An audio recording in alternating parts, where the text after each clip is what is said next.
Welcome back to Top 10 Scary Urban Legends. I'm your host Andrew, and if you can, give us a like and a subscribe if you've been enjoying our content. From the world's most deadliest elevator game to human sacrifice for the sake of construction, here are your top 10 scary Japanese tales that will chill you to your bone. Let's get right into this list. Coming in at a number 10 spot, we have the elevator game.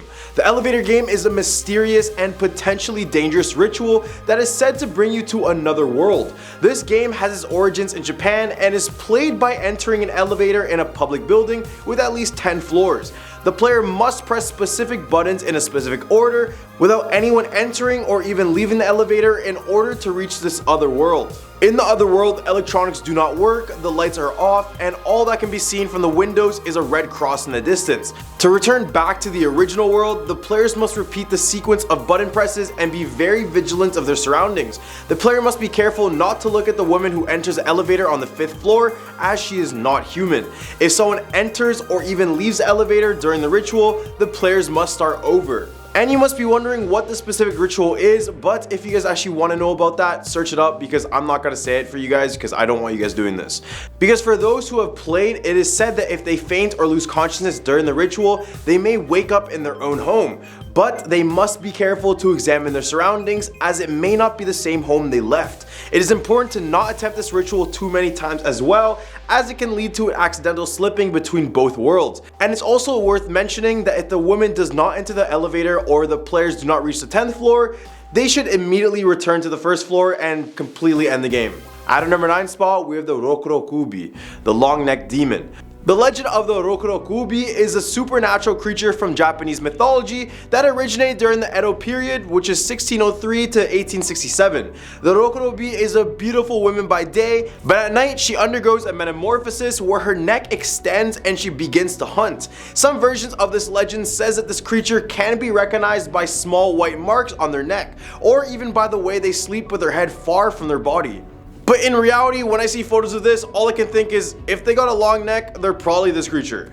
According to folklore, however, there are different explanations for the origin of this creature. Some believe they were once Buddhists who broke the religion's principles and were then cursed as punishment, while other people see the transformation as a supernatural expression of the person's desires. There are also legends that suggest they are Oni, which are these Japanese demons seeking revenge or even simply just playing tricks on humans. And it's also worth mentioning that this creature comes in many different forms, with female ones attacking men and male ones attacking women. The Nukekubi is one of the most dangerous forms, however, known for its detached head that just flies around and attacks its prey. At a number 8 spot, we have Hitobashira. Hitobashira, also known as human pillars, is a custom of human sacrifice that was once practiced in Japan. It involved burying a victim alive under or near large-scale buildings such as dams, bridges, and castles. The practice was believed to appease the gods and protect the structure from natural disasters and enemy attacks. The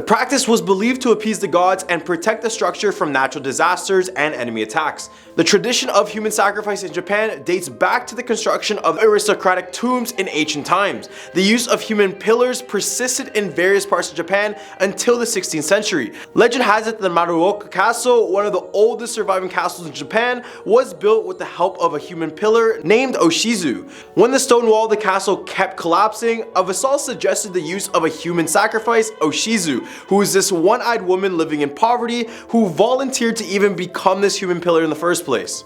But she did this under one condition, and that one condition being that one of her sons was turned into a samurai. She was buried under the central pillar of the castle keep, and the construction was successfully completed. However, her son was not made a samurai, and thus her spirit has caused moat to overflow with spring rain every single year, and some people even report to see her ghost when they enter and visit this castle. As a result, people erected a small tomb to soothe her spirit, and a poem was even handed down about the rain caused by the tears of Oshizu's sorrow. It is speculated that the instability of the walls of the Maruoka Castle was due to the design of the castle in the first place, which is more indicative of earlier fortresses. On the other hand, the Matsu Castle is also rumored to have been constructed on human sacrifice, buried under the castle stone walls. The victim was a beautiful young maiden who was fond of dancing and is referred to as the Maiden of the Matsu. After the castle was built, a law was passed forbidding any girl to dance in the streets of Matsu because the hill Oshiruyama would shudder and the castle would shake from top to bottom. Although this practice has not been continued, it's just crazy to think that this was actually done, and some of the pillars in Japan actually contain real human sacrifice.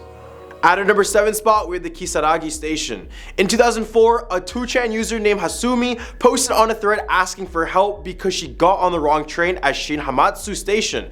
This was rather strange because she usually caught the same train after work, and trains in the station only go in one direction. She started getting really anxious because she remembered the stops only being a few minutes between each station, but on this specific train ride, they were just much longer.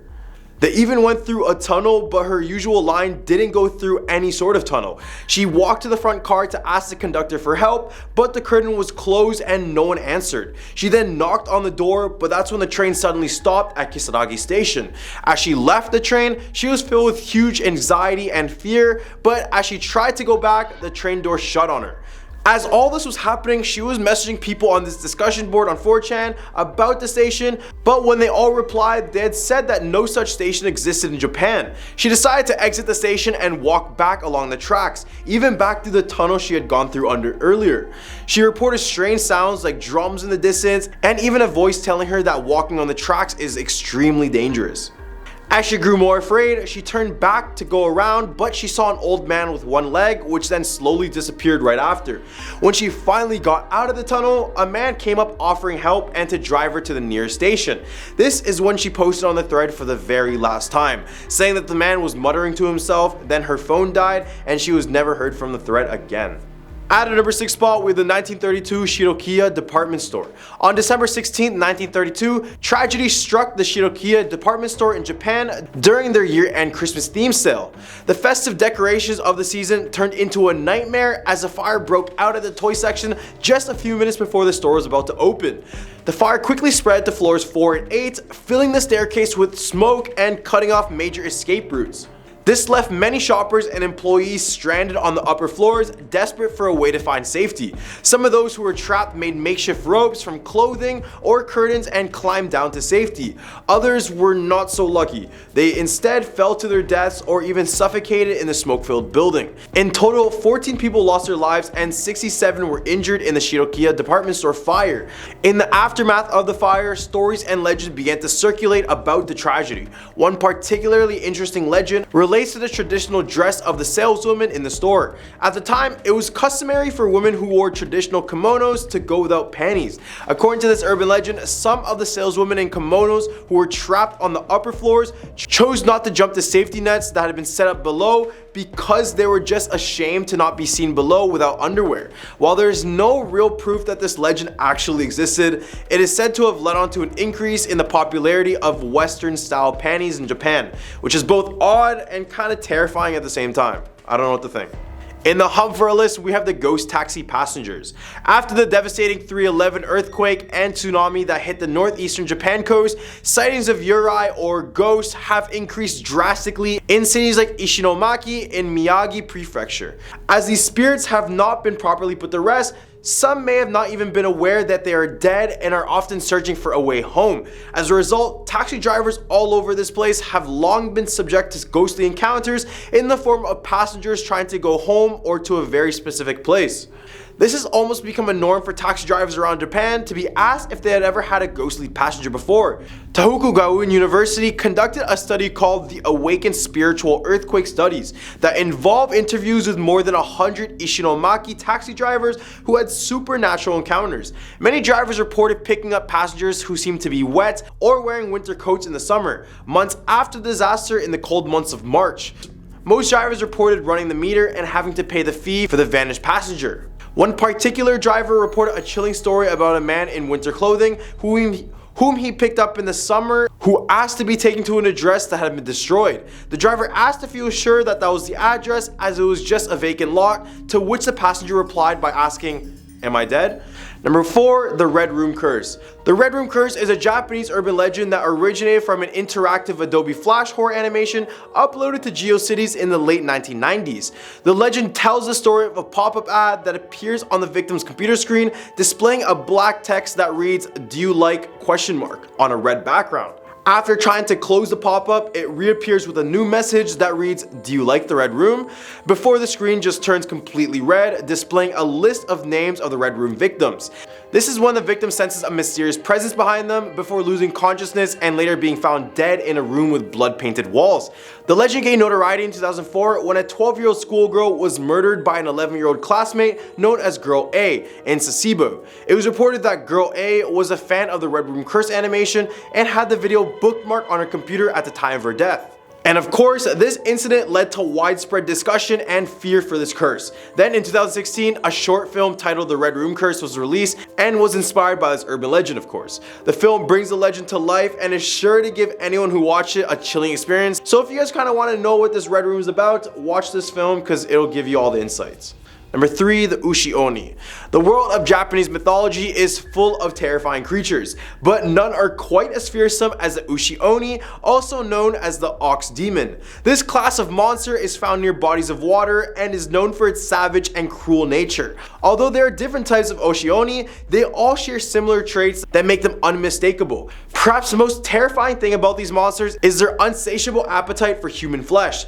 Then on top of that, they breathe toxic poison, making them even more deadly. The Ushi-Oni is not to be trifled with as well, and many people who have encountered one have not lived to tell the tale. It is worth mentioning that the Ushi-Oni is not always a solitary creature either. They are known to work together with other yokai or supernatural creatures such as the Nura-Onna and the Iso-Onna. These yokai use their charms to lure unsuspecting men towards the water, where the Ushi-Oni is waiting to pounce and make a meal of its victims. The appearance of the Ushi-Oni is quite unique and interesting as well. Much of them resemble an ox from the head up, but their body is a demonic horror. However, there are many variations on this theme, including one with a spider-like body, another one with a cat-like body, and even one with the body of a kimono-clad human. Pretty terrifying. Number 2, the cursed Kleenex commercial. In 1986, Kleenex released a commercial in Japan that sparked a series of disturbing urban legends. The ad featured a woman in white and an ogre-looking child sitting on a pile of hay and enjoying Kleenex tissues, all while singing the song "It's a Fine Day" by Jane and Barden played in the background. Almost instantly after the commercial was aired, TV stations and Kleenex corporate allegedly began receiving complaints about the ad, with many people finding unsettling. Some claim that the entire film crew met untimely deaths in freak accidents following this, while others said that the child in the commercial had passed away immediately after filming this.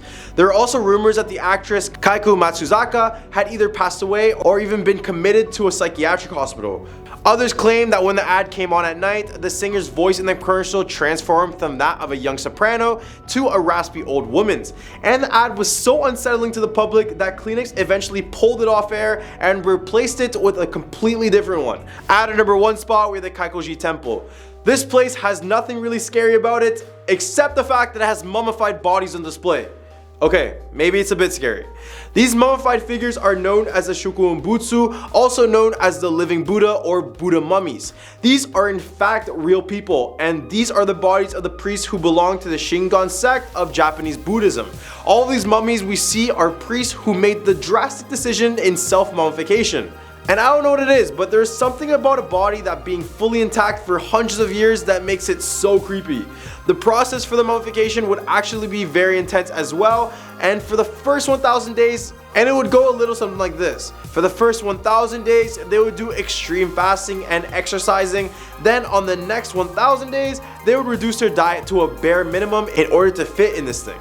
The last 1,000 days would consist of entombment. Basically, many would bury themselves alive, essentially while in a deep state of meditation in order to reach enlightenment. Well, these are the top 10 scary Japanese tales that will chill you to your bone. What did you guys think about this list? Leave a comment down below with your thoughts, but don't forget to give us a like and subscribe and hit that bell notification for some more videos in the future. I'm your host Andrew, and I hope you guys have a scary day.